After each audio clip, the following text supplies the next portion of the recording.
I te whakamaharatia te whakaeketanga o Parihaka Pā e ngā hoia o te karauna ko tahirau 30 tau ki muri I roto I te whanganui ātara I te rānei. Ko te paopao o te poi e tohu ana I te mamai o Parihaka.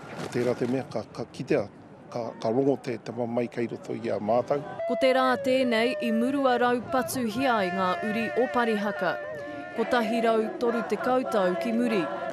Koinei te reanga tuawhā e tangi tonu mo te whakarau a tohu kākahi rāua ko te whiti o rongo mai. Ka mau ere te atu ai, I roto I tērā ahuatanga, o te pēhi o te kuru, o te kāwanatanga. Ko te ki a te karauna me whai wāhi e nei uri ki te whakaea I ōna mamai ki raro I ngā kokoraho tiriti o Taranaki. Heoi he wahanga motu hake tā Parihaka I roto I te hītori o ngā whawhai Māori. Nā ki taku kōrero, I te minita, katahi ana. Mā Parihaka, hei kōrero, ngā mamai mō Parihaka. Kare tikana me noho he rautau anō, me whakaoti atu.